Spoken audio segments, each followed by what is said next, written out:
Hello बच्चों, आज हम इलेक्ट्रिक चार्जेज एंड फील्ड के क्वेश्चंस करेंगे। हमारा टारगेट अभी जो भी है वो क्लास 12th का फर्स्ट टर्म का एग्ज़ाम जो कि 10 दिसंबर को होने वाला है फिजिक्स को, उसको लेकर है। आज हम इलेक्ट्रिक चार्जेज एंड फील्ड से न्यूमेरिकल करेंगे, यानी कि कैसे कैसे न्यूमेरिकल पूछे जा सकते हैं उन सभी न्यूमेरिकल्स को ट्राई करेंगे। और इसके 2-3 पार्ट आएगा, मैक्सिमम 3 पार्ट्स आएगा, जिसमें 2 पार्ट तो न्यूमेरिकल होगा, फुली न्यूमेरिकल होगा, और एक पार्ट जो होगा वो क्या होगा कि थियरी से कैसे और कैसे ऑब्जेक्टिव क्वेश्चंस बनाए जा सकते हैं उनकी बात हम लोग करेंगे। यानी कि इस चैप्टर के 3 वीडियोज़ आने वाले हैं, 2 न्यूमेरिकल बेस्ड होंगे और एक थ्योरेटिकल बेस्ड होगा। तो थ्योरेटिकल बेस्ड में क्या होगा कि उसमें क्या क्या चीज़ें पूछी जा सकती है थियरी से रिलेटेड ऑब्जेक्टिव बनाकर, उनकी बात हम लोग करेंगे। तो चलिए स्टार्ट करते हैं। Electric charges and field. सबसे पहली बात कि चार्ज जो होता है, आप लोगों ने पढ़ा है कि जो चार्ज होता है क्या होता है, स्केलर होता है। और चार्ज एक तरह का प्रॉपर्टी है किसी भी मटेरियल का जो कि इलेक्ट्रिक बिहेवियर के लिए रिस्पॉन्सिबल होता है। यानी कि अगर किसी बॉडी के पास चार्ज है तो वो किसी अनदर बॉडी को अट्रैक्ट कर सकता है, किसी अनदर चार्ज्ड बॉडी को क्या कर सकता है, अट्रैक्ट कर सकता है। यानी कि अगर किसी बॉडी के पास चार्ज है तो वो इलेक्ट्रिक बिहेवियर शो कर सकता है। चार्ज का ऐसा यूनिट क्या होता है, कूलम होता है। और चार्ज हमारा कैसा क्वांटिटी होता है, कैसा क्वांटिटी होता है, स्केलर क्वांटिटी होता है। चार्ज कैसा होता है, स्केलर क्वांटिटी होता है। यानी कि अब हम लोग बात करेंगे चार्ज के बारे में, कैसे कैसे न्यूमेरिकल्स इससे आ सकते हैं। तो आप सभी ने पढ़ा होगा Q is equal to n e, जिसको हम लोग बोलते हैं क्वांटाइजेशन ऑफ चार्ज। यानी कि किसी भी बॉडी पे जो चार्ज होगा वो हमेशा integral multiple of least charge value के होगा। यानी कि Q is equal to n e, यानी n जो है यहाँ पर ये नंबर ऑफ इलेक्ट्रॉन्स की बात की जाती है। और ये E की तो वैल्यू आप सभी को पता होना चाहिए, 1.6 इंटू 10 का पावर माइनस 19 कूलम। यानी कि Q is equal to n e में Q जो है वो टोटल चार्ज होगा किसी भी बॉडी का, और ये N होगा नंबर ऑफ इलेक्ट्रॉन्स, और E की वैल्यू आप सबको पता है 1.6 इंटू 10 का पावर माइनस 19 कूलम। अब इससे क्या पूछा जा सकता है कि आपको चार्ज दिया हुआ होगा और आपसे नंबर ऑफ इलेक्ट्रॉन्स पूछा जा सकता है। नंबर ऑफ इलेक्ट्रॉन्स दिया होगा, आपसे चार्ज पूछा जा सकता है। तो ये सारे क्वेश्चंस इससे पूछे जा सकते हैं। चलिए स्टार्ट करते हैं एक बेसिक क्वेश्चन आज।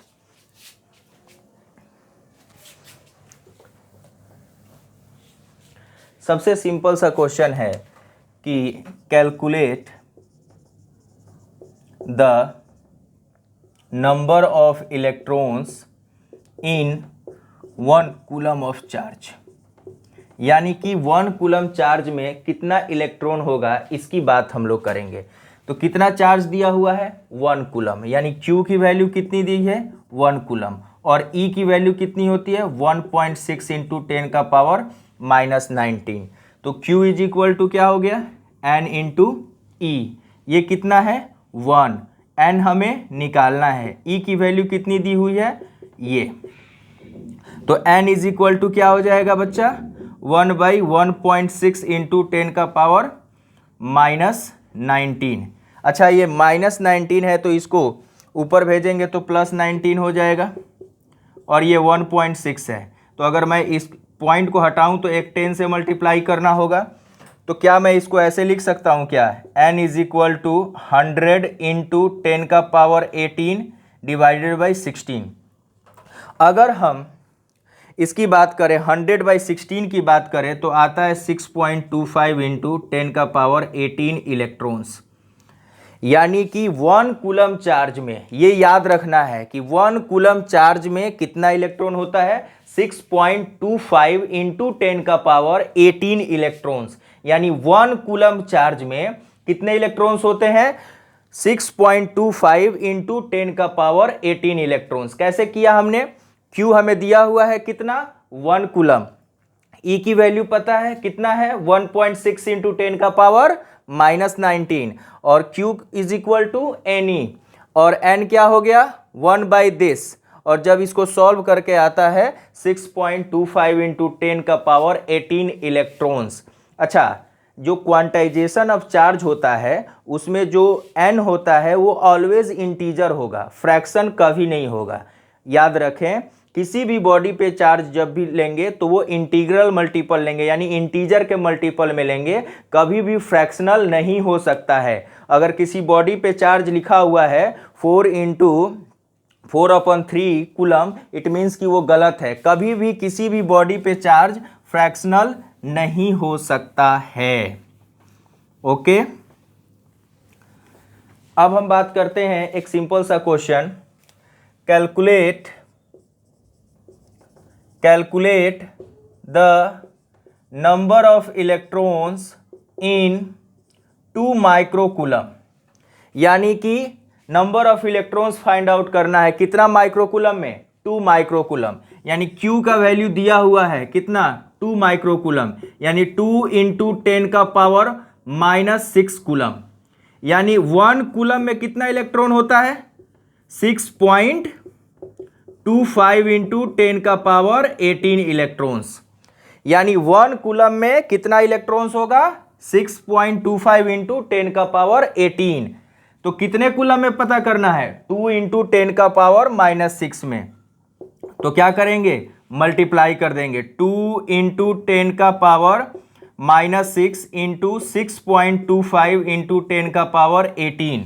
अब मैं मल्टीप्लाई करता हूं, 2 5 जा 10, 2 2 जा 4 एंड 5, 2 6 जा 12 इंटू 10 का पावर -6 प्लस 18 तो 12, यानी कि 12.5 इंटू 10 का पावर 12। अब तो पॉइंट में भी लिख सकते हैं और नहीं मन हो तो 1 0 इधर लेकर कर सकते हैं। तो सिंपल सी बात है, इसमें करना क्या है कि हमें पता रखना है कि 1 कूलम में कितना चार्ज होता है। इससे काम हमारा क्या हो जाएगा, आसान हो जाएगा। 1 कूलम का अगर चार्ज पता है तो जितना कूलम में पूछेगा उतने कूलम में आसानी से मल्टीप्लाई करके हम क्या कर सकते हैं, निकाल सकते हैं। ओके,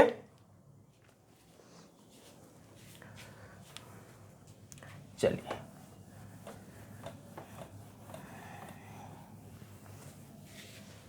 अब एक क्वेश्चन है कि calculate the total charge on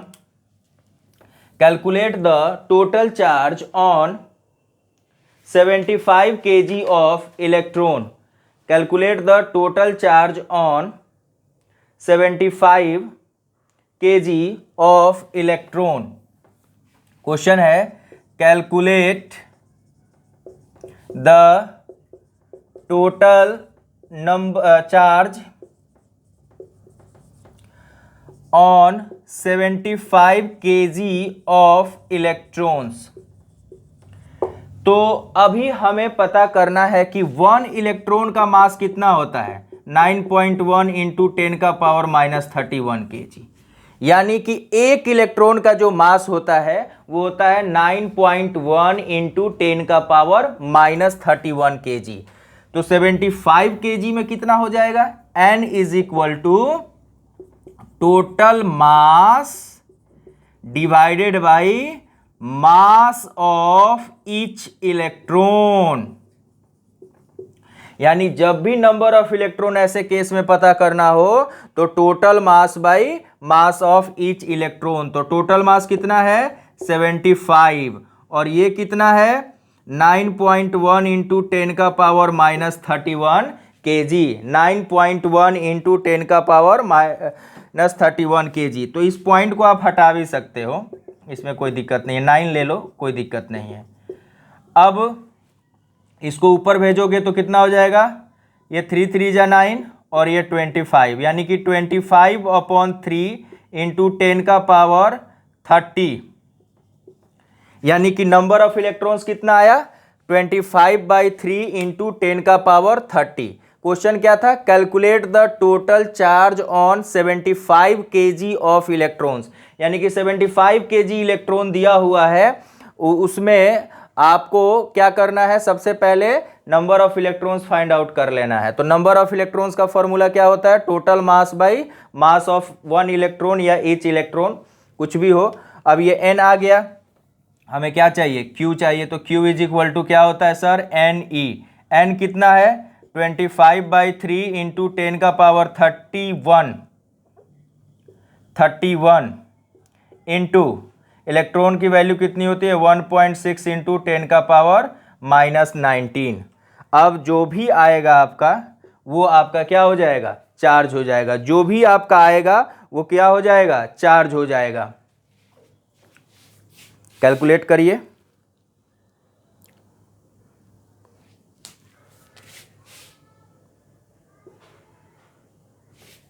करिए कैलकुलेट।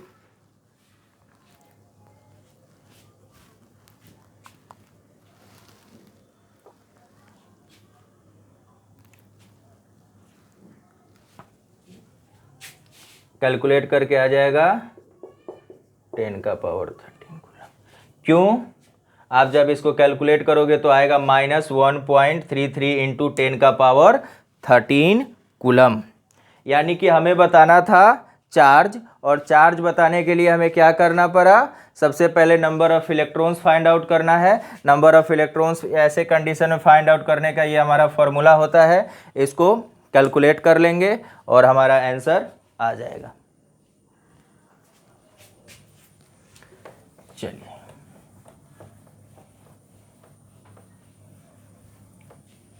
अब हम बात करेंगे कूलम्स लॉ की। किसकी बात करेंगे, कूलम्स लॉ की बात करेंगे हम लोग।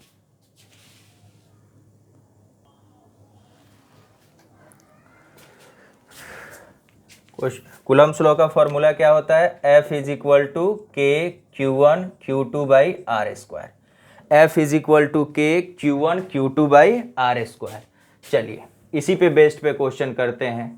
Calculate the electrostatic force between two charged particles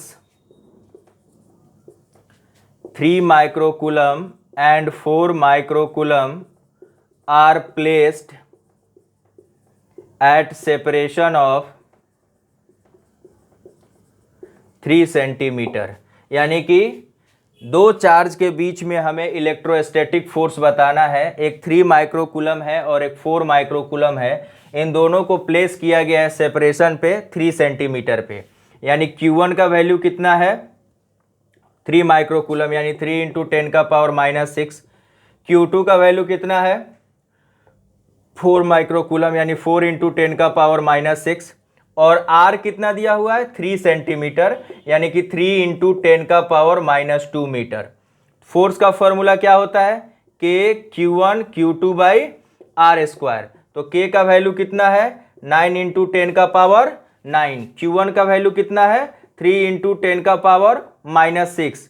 4 into 10 का पावर -6 डिवाइडेड बाई R का स्क्वायर यानी 3 इंटू 10 का पावर 2, 3 इंटू 10 का पावर -2। तो 3 3 जा 9 और ये 3 3 से कैंसिल आउट।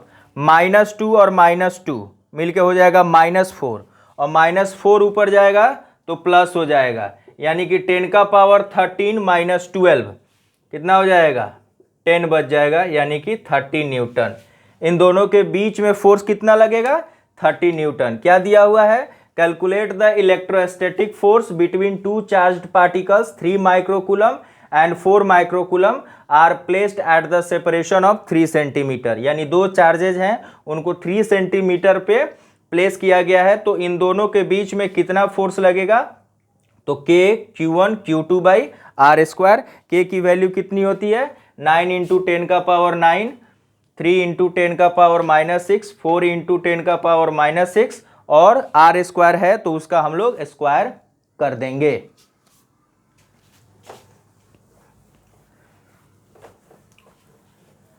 क्वेश्चंस टफ नहीं आने वाले, क्वेश्चंस टफ नहीं आने वाला है, इजी ही क्वेश्चंस होगा। बट लेकिन बेसिक्स फॉर्मूला आपको क्लियर होना चाहिए। अब मैं बात करता हूं इसी में कुछ और क्वेश्चन का। If force between two charges is 90 Newton in air, what will be force in a medium whose relative permittivity is 9. If force between two charges is 90 Newton in air, what will be force in a medium whose relative permittivity is 9? यानी आपको एक relation याद रखना होगा, force in medium is equal to force in air divided by relative permittivity. इसको dielectric constant भी बोला जाता है, इसको डाइलेक्ट्रिक कांस्टेंट भी बोला जाता है। यानी कि किसी भी मीडियम में फोर्स निकालना है, एयर का दिया हुआ है और रिलेटिव परमिटिविटी दी हुई है, तो हम लोग सिंपल कैलकुलेट कर सकते हैं। एयर में फोर्स कितना है 90 और रिलेटिव परमिटिविटी कितनी है 9, दैट इज 10 न्यूटन। ये फॉर्मूला याद रखना है। अगर आपको मीडियम में फोर्स निकालना है, एयर का दिया हुआ है और रिलेटिव परमिटिविटी दी हुई है, तो हम लोग आसानी से फोर्स इन मीडियम निकाल सकते हैं। अगर ये दिया हुआ है, ये दिया हुआ है, तो ये निकल जाएगा। अगर ये दिया है, ये दिया है, तो ये निकल जाएगा। यानी कि अगर ये फॉर्मूला याद है और इनमें से कोई भी दो चीज़ें दी हुई हैं, तो आसानी से हम लोग क्या कर सकते हैं, कैलकुलेट कर सकते हैं। मैं यहाँ पर नंबर ऑफ क्वेश्चंस नहीं कराऊंगा, हर एक टाइप का क्वेश्चन हम लोग करेंगे ताकि हमारा कम टाइम में अच्छे से रिवीजन हो जाए। थर्ड क्वेश्चन, एक आपका इक्विलेटरल ट्रायंगल है, ध्यान से देखिएगा। यहाँ पे चार्ज Q है, यहाँ पे चार्ज Q है और ये साइड L है और यहाँ पर Q0 है और ये इक्विलेटरल ट्रायंगल है। तो आपसे पूछ दिया गया कि find the net force on Q0, यानी कि Q0 पे नेट फोर्स निकालना है। तो ये बताओ, ये चार्ज का नेचर कैसा है, पॉजिटिव है। इस चार्ज का नेचर कैसा है, पॉजिटिव है। तो इसके बीच में फोर्स किधर लगेगा, F1 इधर। ये दोनों चार्ज कैसा है, पॉजिटिव है। इन दोनों के बीच में फोर्स किधर लगेगा, F2। ये एंगल कितना है, 60 डिग्री। तो ये भी एंगल कितना होगा, 60 डिग्री। तो रिजल्टेंट किधर होगा, इधर होगा। अच्छा, F1 की वैल्यू कितनी है, Q0 by L square. F2 की वैल्यू कितनी होगी, Q0 बाई L स्क्वायर। यानी कि यहाँ पर F1 इक्वल है किसके, F2 के। तो याद करिए, रिजल्टेंट का फॉर्मूला क्या हो जाएगा, 2F1 cos थीटा बाई 2। तो अगर F1 और F2 दोनों इक्वल हो गया तो उस केस में 2F1 cos थीटा बाई 2। तो 2F1 के जगह पे Q0 by L square. Theta कितना है यहाँ पर, 60 डिग्री है। तो cos 60 बाई 2 यानी 60 बाई 2 करेंगे तो कितना होगा, cos 30। और cos 30 की वैल्यू कितनी होती है, √3 बाई 2। यानी कि cos 60 बाई 2 तो क्या हो जाएगा, cos 30 हो जाएगा। तो cos 30 की वैल्यू कितनी होती है, √3 बाई 2। तो 2 से 2 क्या हुआ, कैंसिल आउट हो गया, √3 के Q0 by L square Newton. याद रखना है। यहाँ पर तो मैंने एक जनरल चार्ज ले लिया, आपको हो सकता है कि Q के जगह पे कोई न्यूमेरिकल वैल्यू दे दे, Q0 के वैल्यू पे कोई न्यूमेरिकल वैल्यू दे दे। उस केस में F1 और F2 निकाल लेंगे और देख लेंगे कि क्या F1 F2 इक्वल है। अगर इक्वल है तो नेट फोर्स का फॉर्मूला ये अप्लाई कर लेंगे। अदरवाइज आपने पढ़ा ही है रिजल्टेंट निकालने का तरीका, √A² plus B² plus 2AB cos theta. अगर A और B दोनों इक्वल नहीं है तो उस केस में क्या करते हैं, √A² plus B² plus 2AB cos theta. Okay, हालांकि यहाँ पर इक्वल था तो हमने इजीली इसको सॉल्व कर लिया।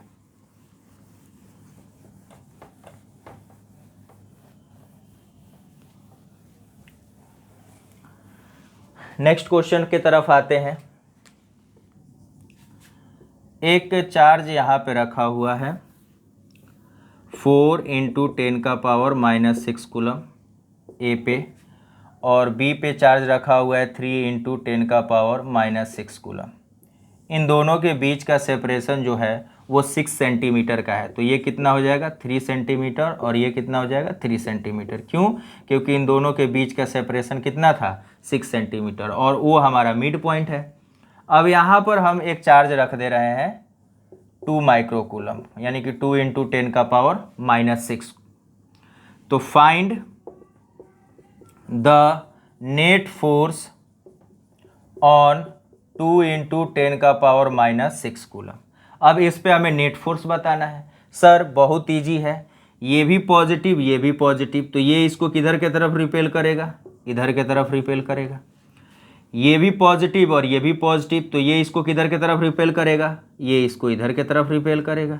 यानी कि यहाँ पर F1 और F2 सेम लाइन में है बट डायरेक्शन दोनों का क्या है, अपोजिट है। तो जब दो वेक्टर सेम लाइन में हो बट उन दोनों के बीच का डायरेक्शन एक दूसरे के क्या हो, अपोजिट हो, उस केस में जब नेट फोर्स निकालने जाएंगे तो माइनस करते हैं। क्या करते हैं? माइनस करते हैं। तो ये देख लेना है कि किसकी वैल्यू ज़्यादा है। तो हमें यहाँ पर F1 की वैल्यू देखने से ही ज़्यादा लग रहा है, किससे, F2 से।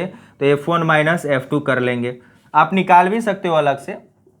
F1 कितना हो जाएगा 9 × 10⁻9, 4 × 10⁻6, 2 × 10⁻6 और 3 सेंटीमीटर है। तो 3 × 10⁻2, 3 × 10⁻2। क्यों? क्योंकि स्क्वायर होता है। ये कट गया। अब ये -4 ऊपर जाके +4 हो जाएगा, 13 हो जाएगा, यानी कि 80 न्यूटन आ गया। उसी तरीके से F2 निकाल लेंगे। कितना हो जाएगा 9 × 10⁻9, 3 × 10⁻6, 2 × 10⁻6 डिवाइडेड बाई 3 × 10⁻2, 3 × 10⁻2। तो 3 से 3 ये कैंसिल आउट हो गया। ये हमारा आ जाएगा 60। तो यानी कि 80 - 60 दैट इज 20 न्यूटन की सर इन डायरेक्शन ऑफ बी, यानी कि बी के डायरेक्शन में नेट फोर्स लगेगा। क्यों? क्योंकि यहाँ पर F1 ज़्यादा था किससे, F2 से। अगर यही दोनों फोर्स सेम डायरेक्शन में हो जाता तो क्या हो जाता, ऐड कर देते। यही अगर फोर्स दोनों सेम डायरेक्शन में हो जाता तो क्या कर देते, ऐड कर देते। जैसे पहले ये कवर कर लीजिए। मान लीजिए कि इसी क्वेश्चन में मैं थोड़ा सा चेंज कर रहा हूँ। ये तो क्लियर है यहाँ तक। इसी क्वेश्चन में मैं थोड़ा सा चेंज कर रहा हूँ, मैं इसको निगेटिव कर दे रहा हूँ। तो ये तो इसको इधर रिपेल करेगा और साथ ही साथ ये अपने तरफ अट्रैक्ट करेगा। यानी कि अब ये चार्ज निगेटिव हो गया तो ये निगेटिव वाला चार्ज पॉजिटिव वाले को क्या करेगा, अपने तरफ अट्रैक्ट करेगा। तो F1 और F2 दोनों सेम डायरेक्शन में है और सेम लाइन पे भी है, तो उस केस में दोनों को क्या कर देंगे, ऐड कर देंगे। तो ऐड कर देंगे तो कितना आ जाएगा 140 न्यूटन और डायरेक्शन तो बी के तरफ ही होगा। तो ये ध्यान रखना है कि फोर्स का नेचर कैसा है, अट्रैक्टिव या रिपल्सिव। और फिर ये भी ध्यान रखना है कि कौन सा फोर्स डोमिनेट कर रहा है। तो जो फोर्स डोमिनेट कर रहा होगा नेट डायरेक्शन उधर ही होगा। ओके, चलिए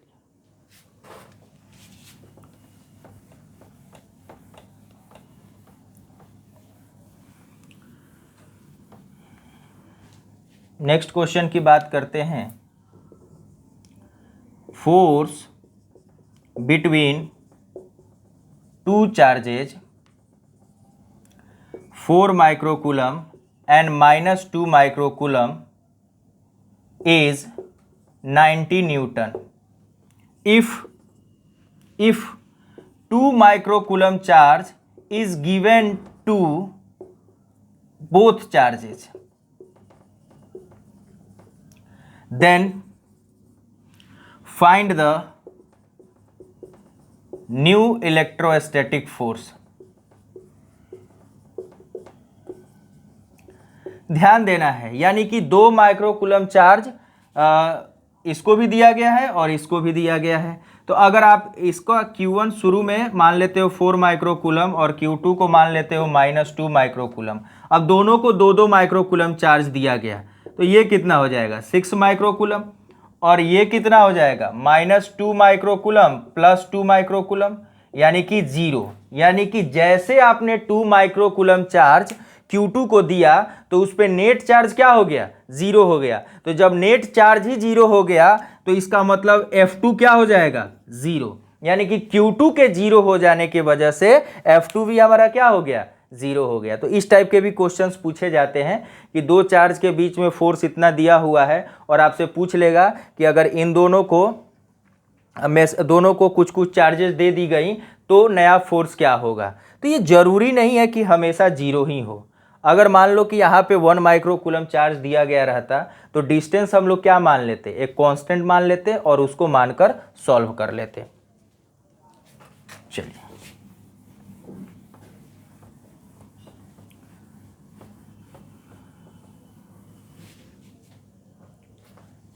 next question, force between two charges, force between two equal charges is F if 30% of first charge is transferred to second charge, then force between them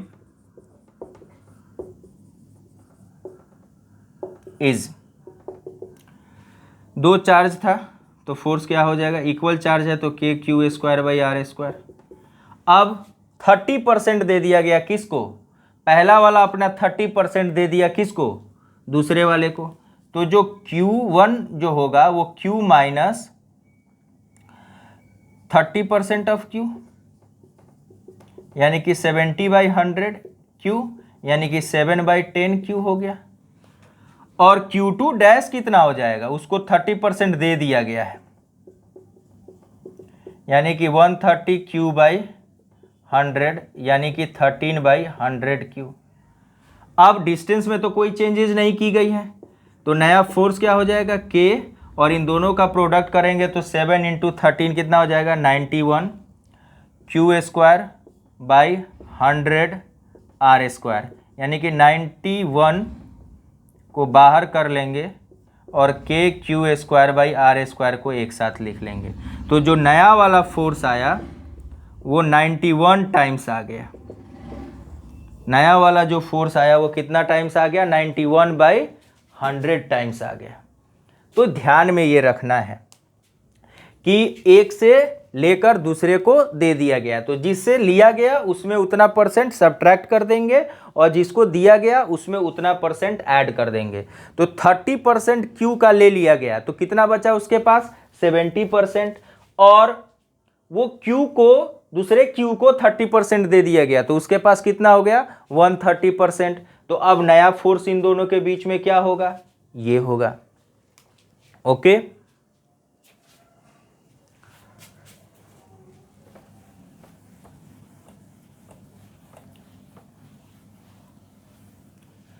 अब हम बात करेंगे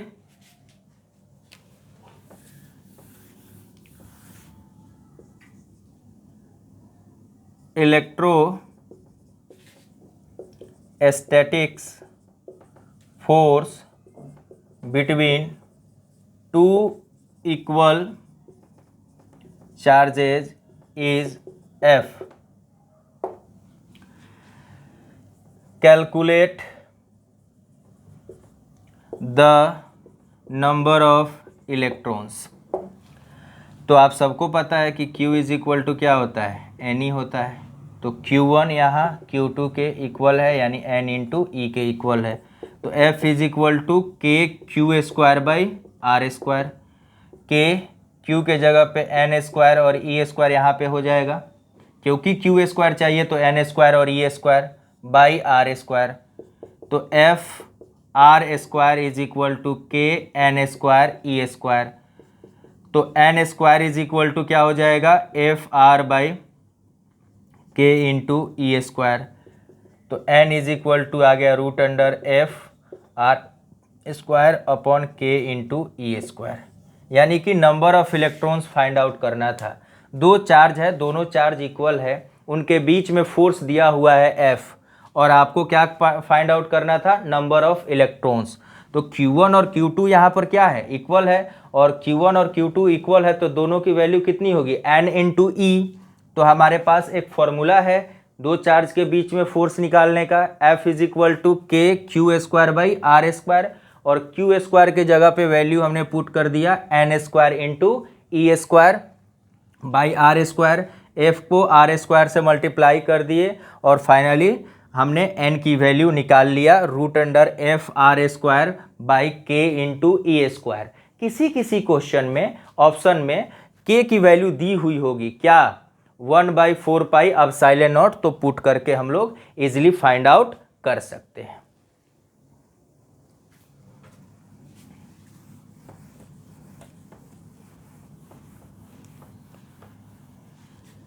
नेक्स्ट क्वेश्चन की तरफ बढ़ते हैं।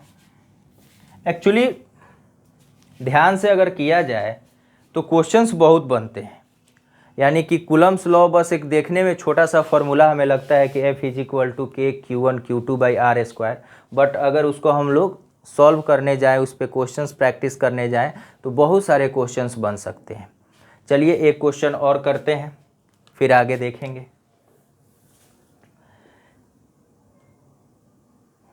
If the electrostatic force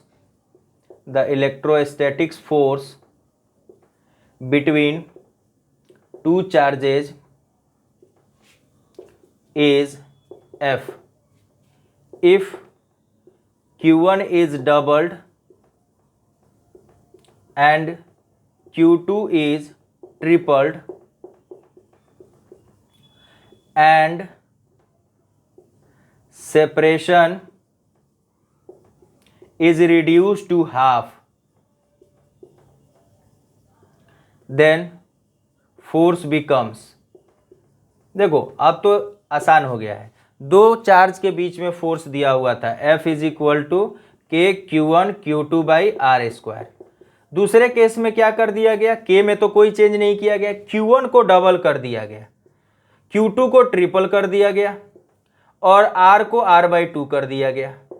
तो 3 2 जा 6 के Q1 Q2 और ये R स्क्वायर बाई 4, ये 4 कहाँ चला जाएगा सर, ऊपर चला जाएगा। तो 24 के Q1 Q2 by r square, यानी कि जो नया वाला फोर्स आया वो 24 टाइम्स आएगा किसके, पहले वाले के। सिंपल सा है, कोई दिक्कत नहीं है। दो चार्ज के बीच में फोर्स दिया हुआ था, हमने इक्वेशन बना ली। अब दूसरा फोर्स लिखना था, देख लिए कहाँ कहाँ चेंजेज हुए हैं, जहाँ जहाँ चेंजेज हुए हैं वहाँ पर वैसे वैल्यू हमने पुट कर दिया और देखा कि हमारा आंसर आ गया, यानी F dash is equal to कितना आ गया, 24 टाइम्स ऑफ एफ। ओके,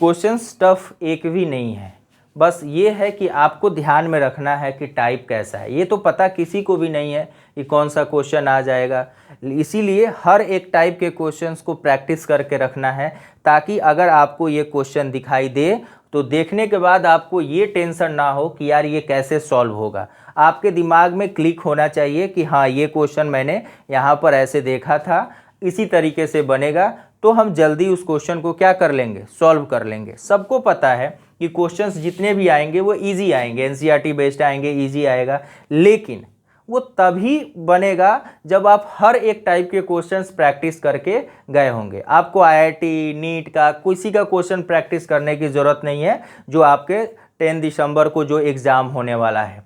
आप सिंपल एनसीईआरटी पढ़िए, ये क्वेश्चन जो कराया जा रहा है वो करिए, और प्रीवियस ईयर में जो भी न्यूमेरिकल पूछे गए हैं उन न्यूमेरिकल्स को ध्यान से एक बार कर लीजिए, ताकि आपका काम क्या हो जाए, आसान हो जाए। ओके, एक क्वेश्चन करते हैं। टू चार्जेज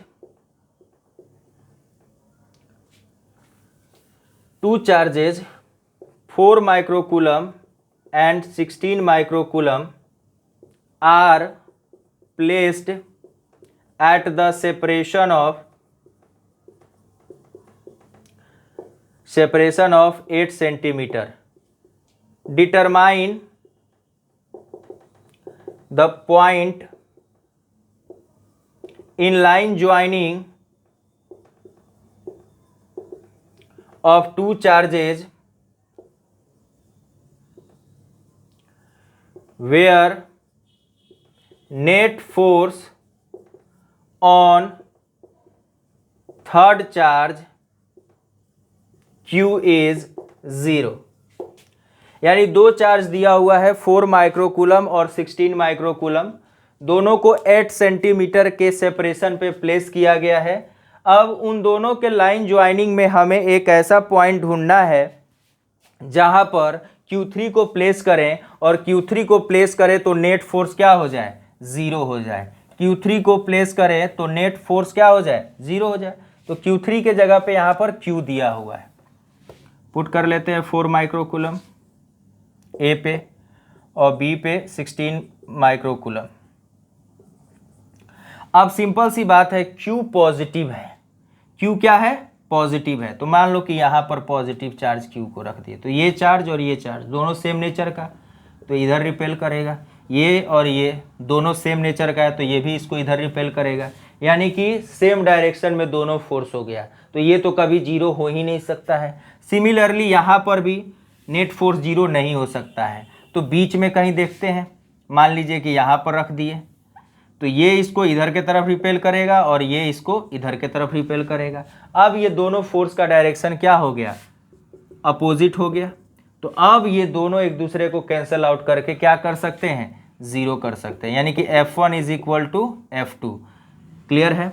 F1 का वैल्यू कितना हो जाएगा, K 4 इंटू 10 का power -6 into Q divided by ये x है, तो ये कितना हो जाएगा, 8 माइनस एक्स। तो x square is equal to K into 16 into 10 का power -6 into Q by 8 minus x का होल स्क्वायर।